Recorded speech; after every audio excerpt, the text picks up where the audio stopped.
Ever since Bloodborne, we've all been clamoring for a new 3D Castlevania in the same style.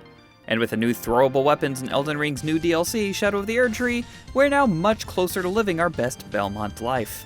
Here's a fun Castlevania build for Elden Ring, Shadow of the Erdtree.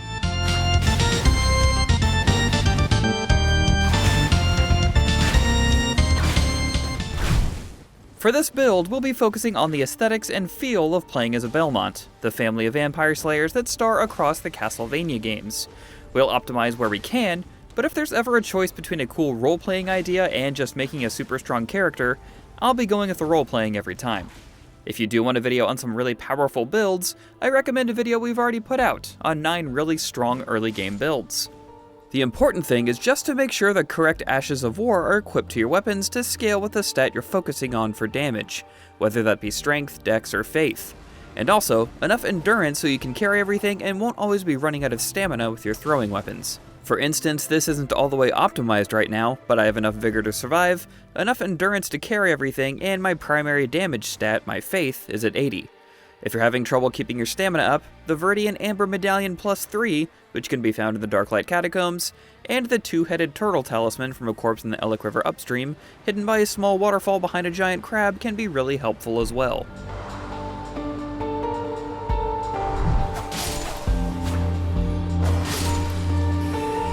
Whips have been in Elden Ring since the beginning, and you can't really go wrong with the choice here, so just whatever scales best for you.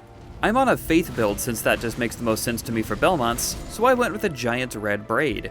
It also has the same brownish red hue that Simon's Whip has before any upgrades in Super Castlevania 4. You can get the giant Red Braid by turning in the Remembrance of the Fire Giant to Finger Reader Enya in the Round Table Hold after defeating him.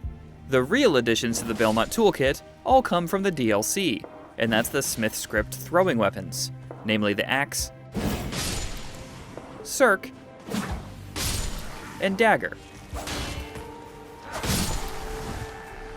And like I said earlier, I have Ashes of War on all of these that make them scale with Faith, since that's my primary damage stat, but you could just as easily go with something like Strength or Dex. Make sure you equip the Smithing Talisman, as that boosts your throwing attack damage.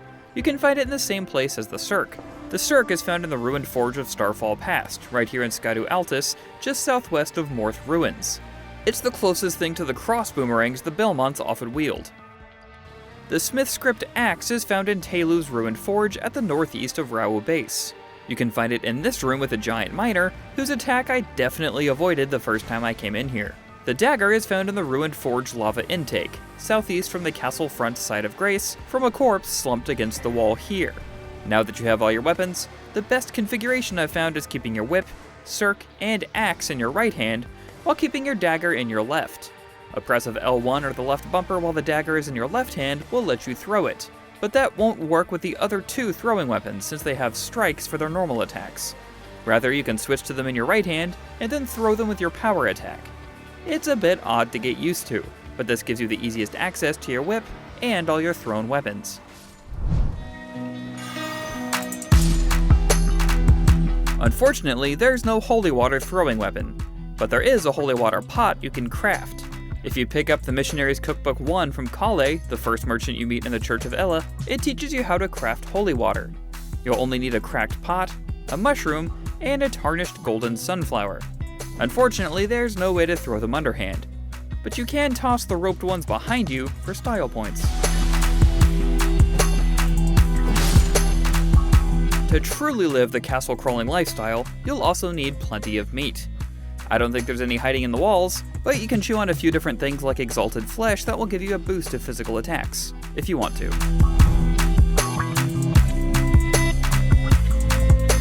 Now that we have all the weapons and items we need, it's time to outfit our Belmont with some new duds. I'll admit this took me a while. I couldn't get anything to look exactly like any of the big 3, Simon, Trevor, or Richter. The boots and arms were easy. The leather wraps and the bracers from the Highlands set you can grab off the ground right here in Skadu Altus, but the head and chest pieces were a bit harder to pin down. Eventually I decided on something that didn't exactly look like any one of the Belmonts in particular, but rather something that felt like what they would wear. If you want to stop before I get a chance to get spoilery, the Elden Lord crown that you can buy from Finger Reader Enya and Round Table Hold after defeating Godfrey, and the Caden armor you get from these dudes in Limgrave both look pretty good. Now I'll put a spoiler warning here because the best chest and headpieces I recommend are far into the game. You've been warned. For the chest, I recommend the Divine Beast Warrior Armor, which you can find by taking out these super tough dudes in Inir Alim, the endgame dungeon. The half-fur, half-armor look feels like a good balance between Simon and Trevor, without getting a little too Conan the Barbarian. The headpiece, the Circlet of Light, actually comes from defeating the final boss. Of all the headbands in the game, this one looks the best to me, especially with the long hair with the middle part. Very stylish. And that's our quick guide to playing as Belmont in Elden Ring Shadow of the Erdtree. Hopefully a real 3D Castlevania comes soon, but if not, at least we can make our own fun. Thanks for watching, and while you're here, make sure to check out that video on the 9 best early game builds. Happy hunting!